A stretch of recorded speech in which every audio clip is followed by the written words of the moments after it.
गुरुर्ब्रह्मा गुरुर्विष्णु गुरुर्देवो महेश्वरा गुरुर साक्षात परब्रह्मा तस्मै श्री गुरुवे नमः। राधे राधे मेरे प्यारे भाइयों और बहनों, माताओं व बंधुओं, व्रत त्योहार कहानियां चैनल में आपका स्वागत है। बंधुओं, आज ज्येष्ठ मास वट पूर्णिमा के दिन मैं आपको वट पूर्णिमा की कथा सुनाने जा रहा हूं। बंधुओं, जिसे सुनने मात्र से आपको सभी कष्टों से मुक्ति मिलेगी। बंधुओं, आपके यहाँ स्थायी लक्ष्मी का वास होगा। बंधुओं, वट पूर्णिमा की कथा को ध्यान लगाकर एकाग्रचित होकर सच्चे मन से सुने। बंधुओं, यदि आपने हमारे चैनल को सब्सक्राइब नहीं किया तो चैनल को सब्सक्राइब करके बेल आइकॉन को जरूर दबाएं। दोस्तों, एक नगर में एक ब्राह्मण और ब्राह्मणी रहते थे। उनके यहाँ धन धन्य की कोई कमी नहीं थी, पर उनके कोई संतान नहीं थी। इस वजह से वह बहुत दुखी थे। एक समय एक तपस्वी उस नगरी में आया। वह तपस्वी उस ब्राह्मण के घर को छोड़कर सभी घरों से लेकर भोजन करता, पर वह रूपपति से भिक्षा नहीं लेता था। एक दिन जब तपस्वी ने किसी अन्य घर से भिक्षा ली और गंगा के किनारे जाकर प्रेम पूर्वक खाने लगा, तब धनेश्वर ने तपस्वी के सभी कार्यों को करते देखा और अपनी भिक्षा के अनादर को देखकर धनेश्वर तपस्वी से जाकर बोले, आप सभी घरों की भिक्षा लेते हैं, पर मेरे घर से भिक्षा क्यों नहीं लेते?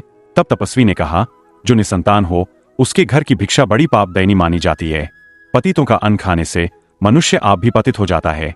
क्योंकि तुम निसंतान हो, इसलिए मैं तुम्हारे घर की भिक्षा नहीं ले सकता। धनेश्वर ने तपस्वी के पैर पकड़ लिए और बोला, मुझे आप पुत्र प्राप्ति का उपाय बताइए, मेरे इस दुख को खत्म करें। आप मेरे दुख को खत्म करने में समर्थ है। तब उसके द्वारा प्रार्थना करने पर तपस्वी कहने लगा, तुम चंदी की आराधना करो। और आकर उसने ने ब्राह्मणी को सारी बात बताई और खुद चंदी की तपस्या करने के लिए वन में चला गया। उसने चंदी की उपासना की, उपवास किया और सवे दिन उसे चंदी ने दर्शन दिया और कहा कि तुम्हारे पुत्र होगा, पर वह 16 वर्ष का हो जाएगा तो मृत्यु को प्राप्त हो जाएगा।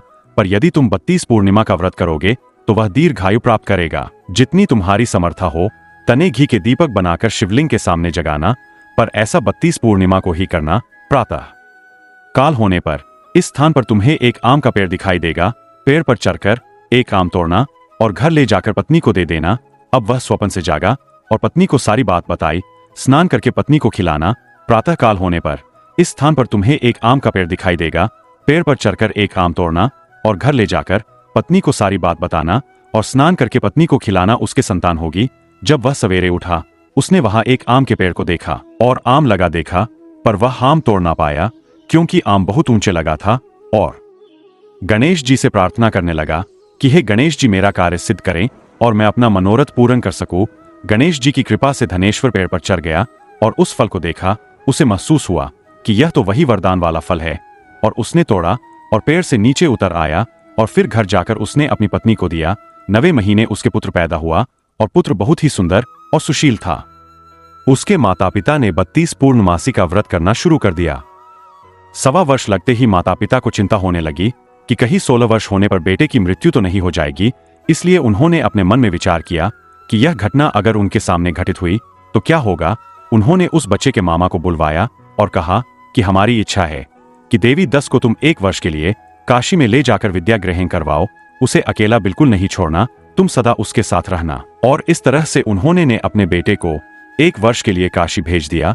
किंतु यह बात मामा को नहीं बताई।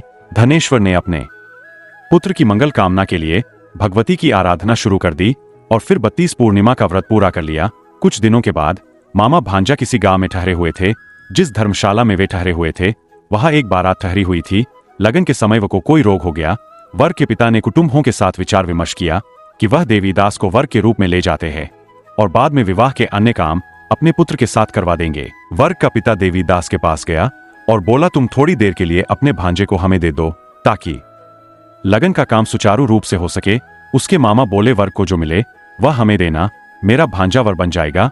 और वे मान गए और देवीदास को वर बनने के लिए भेज दिया। विवाह कार्यविधि पूर्वक संपन्न हो गया। पत्नी के साथ भोजन ना किया और पत्नी ने देखा कि उसकी पति की आंखों में आंसू है। वह बोली, आप उदास क्यों है? लड़के ने सारी बात बताई। उस कन्या ने कहा, ऐसा कैसे हो सकता है? अग्नि के सामने मैंने आपको पति बनाया है। देवीदास ने कहा, ऐसा मत कहिए, मेरी आयु बहुत छोटी है। मेरी मृत्यु के बाद तुम्हारा क्या होगा? पत्नी बोली, जो होगा सो देखा जाएगा। दोनों ने साथ में भोजन किया और सो गई। देवीदास ने जाने से पहले अपनी पत्नी को 3 नग से जड़ी अंगूठी दी और एक रुमाल दिया और कहा कि इसे मेरा संकेत समझकर स्थिरचित हो जाओ। मेरा जन्म मरण जानने के लिए एक पुष्प वाटिका लगाओ और वहां नवमलिका लगाओ और उसे जल से सिंचित करती रहो। जिस दिन यह सूख जाए समय लेना मेरे प्राणों का अंत हो गया, अर्थात मेरे प्राण निकल गए। जब यह फिर से हरे भरे हो जाए तो समय लेना मैं जीवित हो गया हूं और इसे मेरा संकेत समझना। प्रातःकाल होते ही विवाह कार्य संपन्न हुए तो कन्या ने अपने पिता से कहा, यह मेरा पति नहीं है, मेरा पति वही है जिसका रात्रि में मेरे साथ विवाह हुआ था। यदि यह मेरा पति है तो मुझे बताए कि रात्रि में हमारी क्या बातें हुई थी, इसने मुझे क्या दिया। यह बातें सुनकर वर कहता, मैं कुछ नहीं जानता। वह लज्जित होकर वहां से चला गया और बारात भी वापस लौट गई। मामा भांजा काशी विद्या अध्ययन के लिए चले गए और एक दिन काल से प्रेरित होकर एक सर्प देवी दास को काटने के लिए वहां पहुंचा। जहर की ज्वाला से सारे स्थान जहरीला हो गया। पूर्णिमा व्रत की कृपा से सांप उसे काट ना पाया। काल वहां आया, उसके शरीर से उसके प्राणों को निकालने की कोशिश करने लगा और वह मूर्छित हो गया। भगवान श्री पार्वती भी वहां आए। उसे मूर्छित दशा में देखकर माता पार्वती ने शिव जी से कहा, इसकी माता ने 32 पूर्णिमा का व्रत किया था, इसे प्राण दें। भक्त वत्सल भगवान ने उसे प्राण दान दिए। व्रत के प्रभाव से काल को भी पीछे हटना पड़ा। उसकी स्त्री उसकी प्रतीक्षा करती थी। उसने देखा कि पुष्प वाटिका में कुछ भी ना रहा और साथ ही देखा कि सब हरा भरा हो गया। ऐसा देखकर मैं बहुत हर्षित हुई और अपने पिता से बोली, पिताजी मेरे पति ठीक है, उन्हें ढूंढिए। उधर मामा भांजा भी 100वां वर्ष पूरा होने पर काशी से वापस चल पड़े और कन्या के घर पहुंच गए। कन्या ने अपने वर को पहचान लिया। धनेश्वर 32 पूर्णिमा के व्रत करने से पुत्रवान हो गया और जो भी स्त्री इस व्रत को करती है वह कभी विधवा नहीं होती, सौभाग्यवती रहती है। यह व्रत पुत्र पुत्रों को देने वाला और सभी मनोकामनाओं को पूर्ण करने वाला है। भगवान शिव की कृपा से 32 व्रत करने वालों की हर इच्छा पूरी हो जाती है। यदि आपको हमारी वीडियोस आए तो इसे लाइक करें और शेयर भी जरूर करें। बोलो शिव शंकर भोलेनाथ की जय।